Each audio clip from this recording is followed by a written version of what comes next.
From Hollywood, the NBC Theater presents...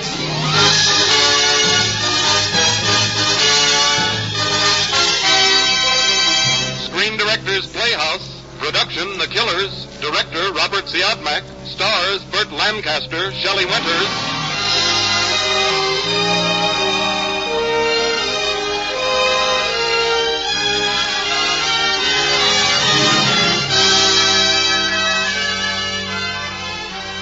The Hollywood Screen Directors present a postscript to Murder, The Killers, starring Burt Lancaster and Shelley Winters, and introducing the director of the film, Robert Siodmak.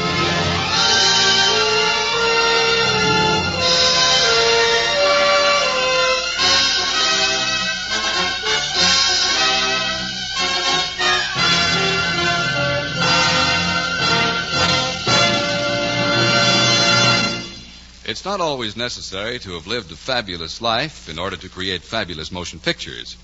But in the case of our guest screen director tonight, it most certainly has helped. At 19, he was a seasoned Shakespearean actor.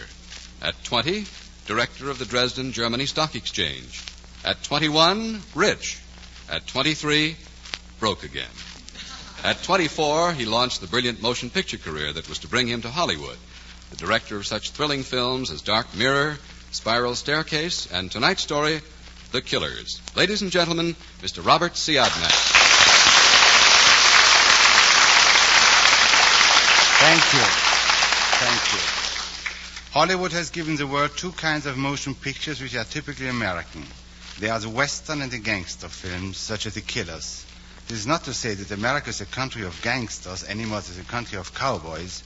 It means only that America has created a new and fascinating kind of entertainment. Such is our story.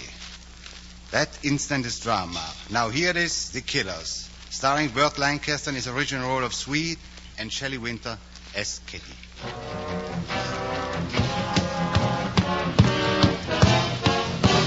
Swede! Hey, Swede! Swede, it's me, Nick. It's Nick. What are you doing laying down, Swede? You sick? No. Listen, Swede, I was down in George's diner when two hard guys came in looking for you. They said they were looking for you to kill you. I know. Then what are you laying here for? There's nothing I can do. Well, don't you want me to go and see the police? That wouldn't do any good. Couldn't you get out of town? I'm through with running away. But why? Why do they want to kill you? I did something wrong once. Thanks for coming. I just thought... Well, okay. But they're coming looking for you, Swede. They're coming looking for you.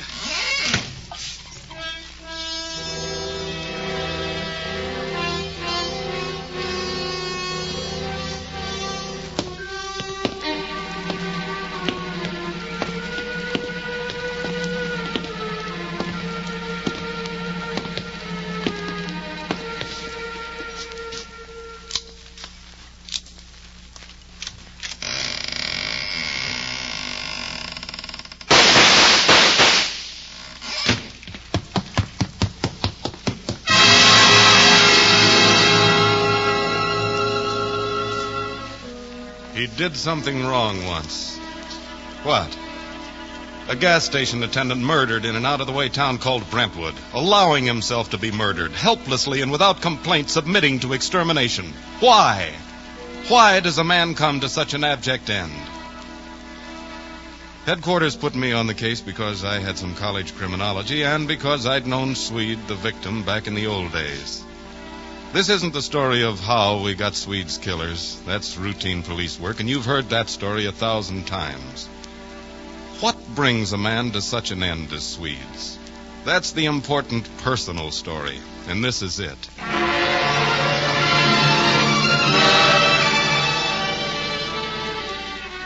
One by one, we rounded up people who'd known the Swede, some of them on the level. One who wasn't on the level was a gunsel named Blinky Franklin, who knew the Swede when. Give, Blinky. Well, let me see, 10 years ago. Swede had just knocked Soldier Burns for Gould, see? That put Swede right up there as a contender for the light heavyweight championship. Well, after the fight, I took Swede over to Jim Colfax's apartment where a big party was going on. Kitty Collins, Jim's girl, was singing over the piano. Right away, I see that the Swede's interested. So I waited for Kitty to finish his song, and then I brought the Swede over to meet her. I loved him so, but there I go. Tonight I must forget. No more memories. Swing out, tonight I must forget. Music, maestro, please.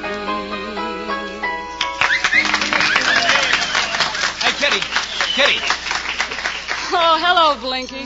I don't see you beating your palms. Look, Kitty, I want you to meet Swede Anderson. Swede's a coming light heavy champ. Oh, how do you do? Hello, Kitty. You two make yourself acquainted. I want to talk to some of the boys. So you're the next champion, Mr. Anderson. Do you like the fights?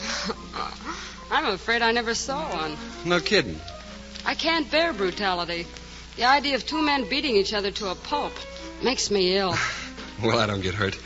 You're unusual, then. I'll go into some other racket before I let them knock me punchy. Really? It's too bad Jim is out of town. He'd like to speak to you. Who's Jim? Jim Colfax. He owns this apartment. Oh. Well, why would he want to see me? Oh, he has lots of irons in the fire. I'll arrange it for you. Well, thanks. That's swell, Miss... Kitty. Remember? I remember. Well, don't forget. I'll see you at the fight sometime.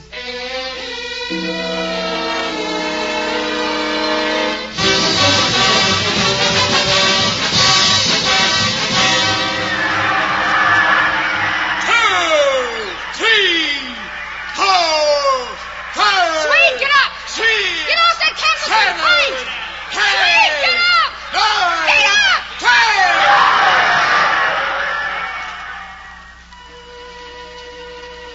The Swede was finished. He'd broken his hand badly in that fight. He'd never fight again. For a while, I didn't see the Swede. Then one night, I was in Lou Tingle's Arena Cafe.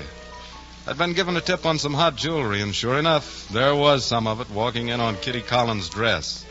Swede was with her, looking very prosperous indeed. I let him sit down, then I walked over, trying to make it look like a social visit, for a while anyway. Sam Redden. How are you, boy? Hello, Swede. Kitty, you know Sam Redden. Yeah, I know Sam. You're looking pretty sharp, Swede. That numbers racket really pays off. Boy, you know everything. Say, that broken hand was the best thing ever happened to me. Well, how are you anyway? What's on your mind, Sam? That diamond brooch Kitty's wearing? What are you talking about? Grand larceny and hot jewelry. Do you mean to tell me that brooch was stolen? Let's take a ride downtown, Kitty. Now, wait a minute, Sam. Swede, Is this a pinch? don't let them take me. You can't do this, Sam. You're not going to stop me, are you, Swede? Look, let you and me go someplace and talk, huh? Look, Swede, if your girl happens to be a shoplifter, I'm sorry about it. It's not true, Swede. I didn't take it. I had no idea it was stolen. Make them listen, Swede. I'll give it back. I'll leave town, but don't let them take me, Swede. Please. They'll throw the book at me. Look, Sam, you don't want Kitty. I swipe that stuff. I'm the one you're after. Get me? Okay, I get you. If that's the way you want it. Yes, Sam. That's the way I want it.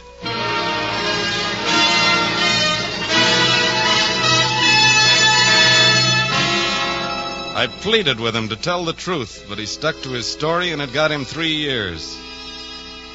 When he got out, Blinky Franklin met him and took him up to a room in a midtown hotel where Big Jim Colfax and some of the boys were working on the biggest payroll job of Jim's career. Kitty Collins, the girl for whom Swede had served 3 years, sat on a trunk, knitting. I guess you know everybody here, don't you, Swede?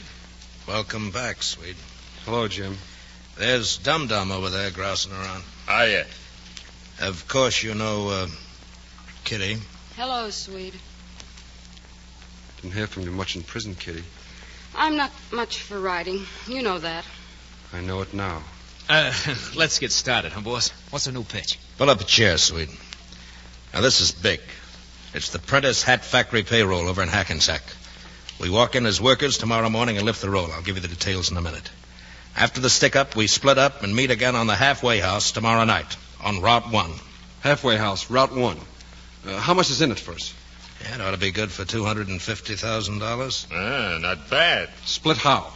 Well, I'll take the first $100,000. You can divide the rest 3 ways. Who declared you in for the big slice? I declared myself. What about Kitty? Kitty's with me.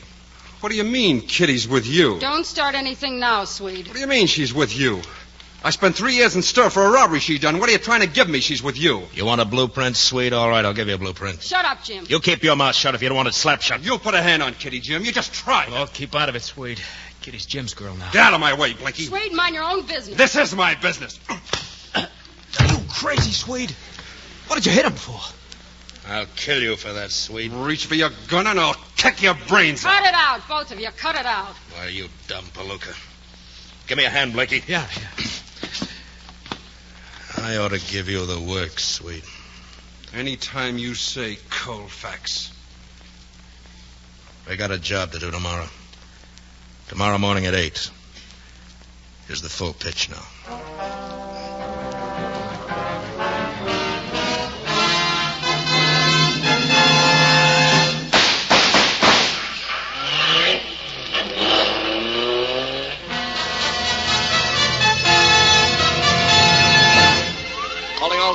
All cars watch roads leading from Prentice Hat Factory in Hackensack. Armed holdup by at least 3 men leaving holdup scene in 3 separate cars. All cars proceed to Prentice Hat Factory at once. All cars, calling all cars, calling all cars.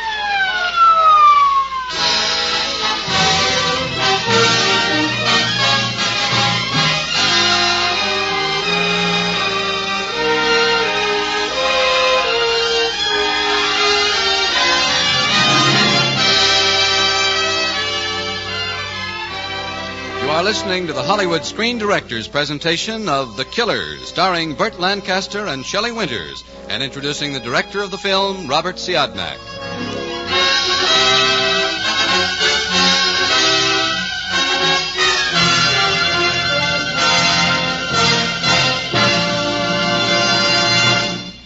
This is the concluding program in the present series.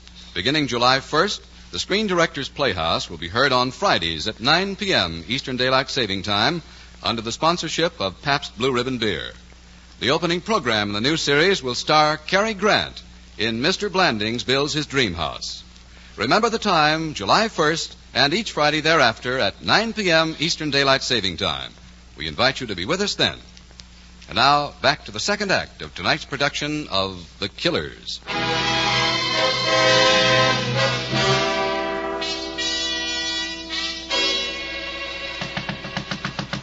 Who is it?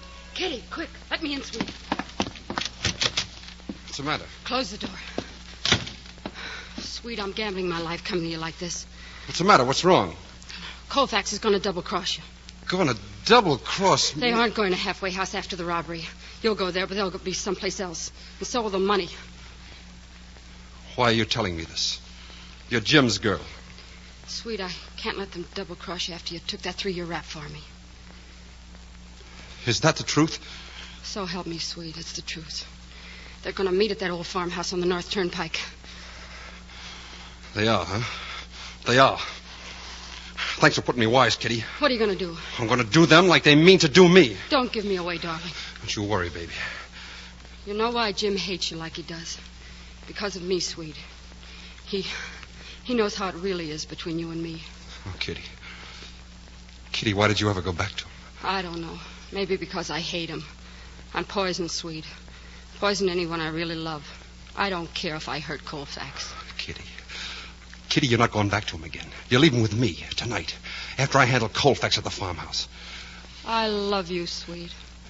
Hold me. I'll come back tonight. We'll go to Atlantic City. Hold me, darling. Just the two of us. You and me. Yes, darling, yes. Hold me tight. Tighter, darling. Tighter.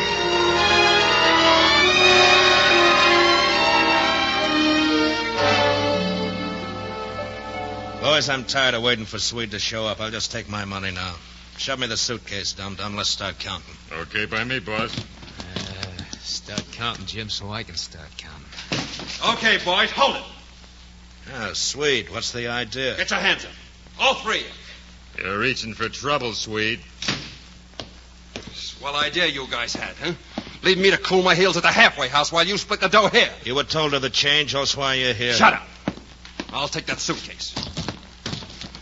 Thanks, boys. Don't move. Next time, play it straight. Come on, after All right, him. stop it. You mow you down as soon as you come out of the door. Dirty double-crossing rat. He'll get paid off, dum-dum. But good.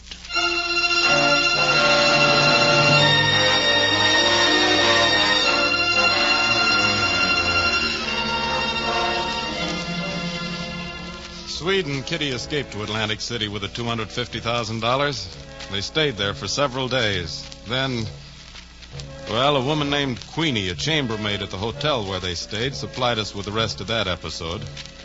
Queenie? I was on night duty, turning down the beds. When I got to his room, 1212, I heard something smash inside. I went in, and that poor young man was a sight to behold. I'll never forget it. There he stood, a wild look in his eyes, half crazy, holding a splintered chair in his hand. Just as I came in, he threw it at the dresser mirror. Then he just stood there, like a big hurt kid. It was awful.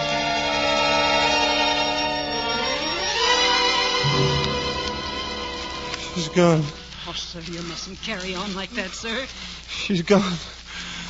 Where did she go? You mean the lady came here with you? She's gone. She went out this morning with a suitcase. Suitcase. The laundry, she said. She's gone. I'm going too. I'm going too. Oh, please, sir. Oh, not the window. Not the window, please. Take your hands off. Please, mister, please don't. Let go. Please don't jump. Let go of me. Let me go. Please don't do it, mister. If you do that, you'll never see the face of God. I want to die. You'll burn in hell till the end of time. I want to die. I want to die. Oh, no. Not that way. Come over here. That's better. There, now lie down. There. Kitty. Give me Dr. Wiley's room right away, please.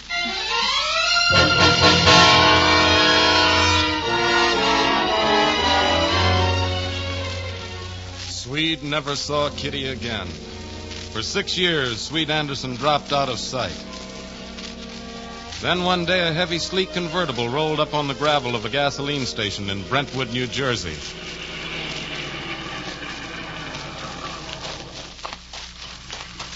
Good evening, sir. Fill her up? Yeah, I guess so, Bud. Do you usually take Ethel?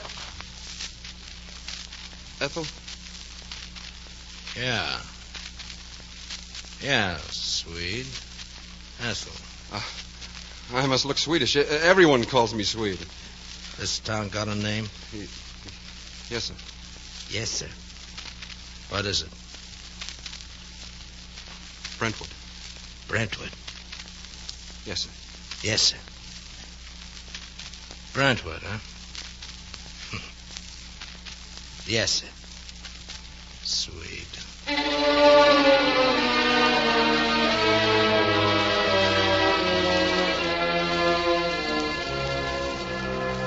The next night, the killers came to Brentwood, and Swede lay on his bed, numbly awaiting his fate.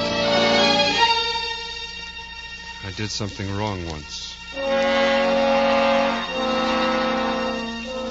In someone's opinion, a blast of gunfire corrected that wrong. Swede had double-crossed Colfax, taken $250,000 from him, and then Kitty had taken it from Swede. It took some doing for us to get the details, but we got them. But not the final details. We needed Kitty for that. We got Kitty. I found her singing in a plushy nightclub, and I made a date to meet her there after the last floor show. At a corner table, I told Kitty some of what we already knew about Swede and the Prentice hat holdup. Then I popped the $250,000 question. What makes you think I've got that money, Sam? We got Blinky Franklin.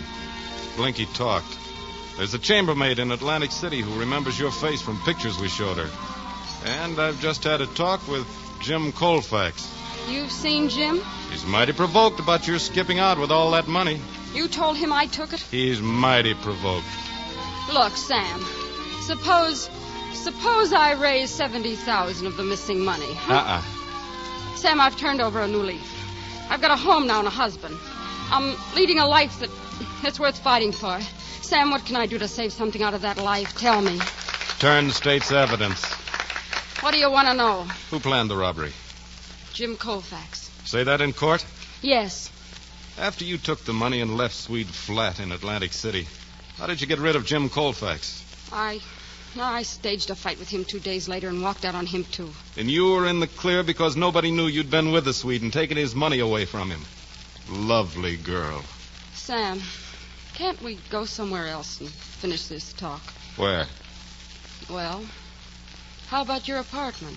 Sold. I'll go powder my nose and get out of this costume. Don't go away, will you? I glanced over toward the entrance, and there they were. Death and his twin brother, and they were coming my way. I'd never seen them before, but I knew who they were. The killers. Their faces were empty of everything except that blank cruelty of the professional murderer. When I saw the long, vicious revolvers come up at me out of their coats, I didn't hesitate. I slid under the table fast and started shooting. Death and his twin brother were down, and I jumped up and made a beeline for Kitty's dressing room. It was empty. The door to the outside alley was open, and Kitty, of course, was gone. But I bet I knew where. The house was an elaborate one on the edge of town. The front door pushed open easily. Someone had gone in too fast and left it unlatched. I went in and closed the door. Whoever had come in had also alerted him. Jim Colfax was waiting for me at the top of the stairs. Redden? Present. And my boys didn't get you. On the contrary, Jim. Well, allow me. Colfax? Better get me a doctor, Sam. Jim, what is it? Oh, Jim. Better still, a priest.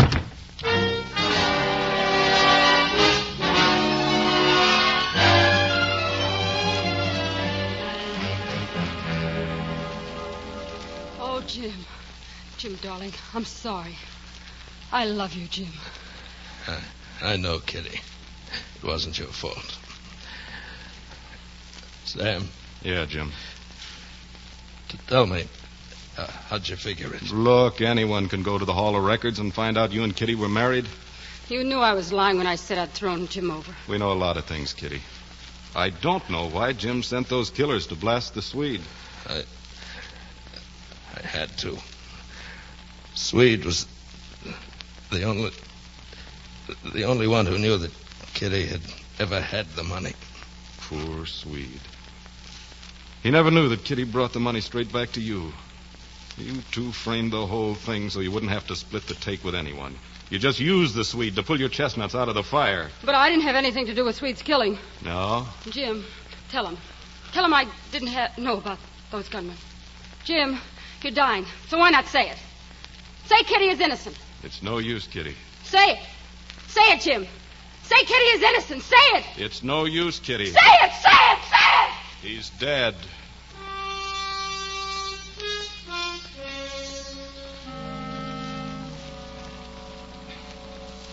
That's it. I didn't tell you a detective story full of clues and pursuit. I wanted to tell you Swede's story.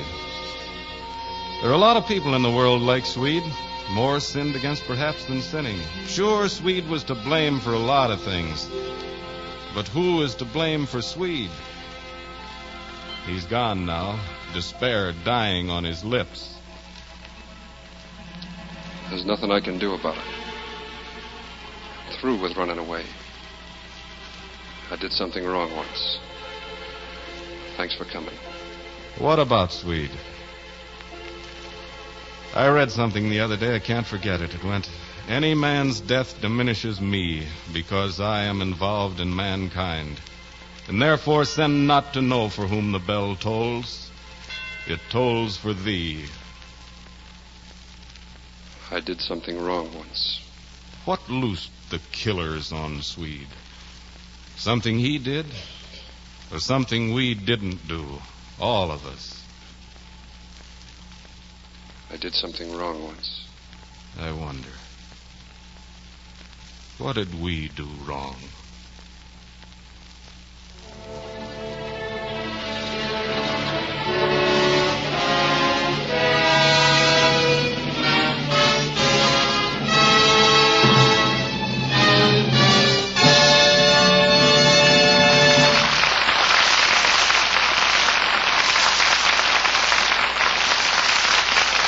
Our stars will return in just a moment. But first, a message of interest to all our listeners. This is the concluding program in our present series. Beginning July 1st, the Screen Directors Playhouse will be presented for your enjoyment on Fridays at 9 p.m. Eastern Daylight Saving Time under the sponsorship of Pabst Blue Ribbon Beer. The first production will star Cary Grant in Mr. Blanding's Builds His Dream House. So, for great motion picture entertainment brought to the microphone, remember the date, July 1st. Remember the day, Friday. Remember the time, 9 p.m. Eastern Daylight Saving Time.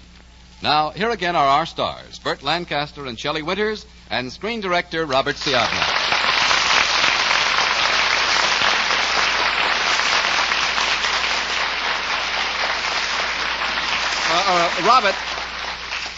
Robert, at the beginning of the program, you said that The Killers is a typical American film. Oh, yes, it is. Then tell me something. Why were you, with your European background, chosen to direct the picture? Oh, it's very simple. Because I hadn't spent my life in America, everything was new to me. I saw things that you don't see. Well, like what? Well, let me give you an example. When I first traveled across the United States, I came to a small town with a big sign. The sign said Coca-Cola. So I said to myself, I'm now in Coca-Cola, New Mexico. And then I came through Burma Shave, Arizona. See what I mean? And that's the way you became a director? Certainly, my dear Shelley. It's merely a matter of applied ignorance. Oh, no, it isn't, Robert. It's a matter of talent and skill and cultural experience. And I guess being born in Europe is kind of an asset. Oh, please, I wasn't born in Europe. My first years I spent in the United States. No kidding. Well, what's your hometown? Why, can't you tell by my accent? Well, Robert, forgive me, but no. Somehow I just can't place it. Well, I tell you, Memphis, Tennessee. You were born in Memphis? Well, certainly. Listen, I'll prove it to you. Good night, you all. Good night, Colonel. Good night. And good night to you, Burt Lancaster, Shelley Winters, and Robert Siodmak. Mark Hellinger's The Killers was presented to the courtesy of Universal International Studios, who will soon release Calamity Jane and Sam Bass, a Technicolor production starring Yvonne DiCarlo and Howard Duff. Burt Lancaster will soon be seen starring in his own Norma production of The Hawk and the Arrow, soon to be released by Warner Brothers. Robert Siodmak's forthcoming release is the Hal Wallace production for Paramount, Thelma Jordan. Shelley Winters will soon be seen in Take One, False Step, a Universal International picture co-starring William Powell. Robert Siodmak appeared through the courtesy of Universal International Studios, who will soon world premiere the picture Illegal Entry, starring Howard Duff, Martha Torrin, and George Brent. Included in tonight's cast were Sam Edwards, Tony Barrett, Frank Gerstle, Bill Conrad, Gwen Delano, Clark Gordon, and Dan Riss. The Killers was adapted for radio by Milton Geiger, and original music was composed and conducted by Henry Russell. Production was under the supervision of Howard Wiley, associate producer Bill Karn. Your announcer has been Frank Barton. Listen again when Screen Directors Playhouse returns to the air on Friday, July 1st at 9 p.m. Eastern Daylight Saving Time. Remember, Screen Directors Playhouse. Production, Mr. Blandings Builds His Dream House. Director, H.C. Potter. Star, Cary Grant. Date, Friday, July 1st.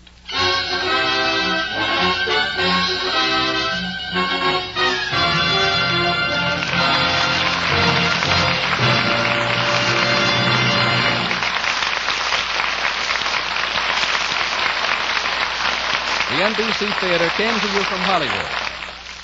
30 minutes of melodies follow now on American Album of Familiar Music. Then listen for Take It or Leave It with Gary Moore and Horace Height's original Youth Opportunity Program. All three follow immediately on most of these NBC stations. This is NBC, the national broadcasting company.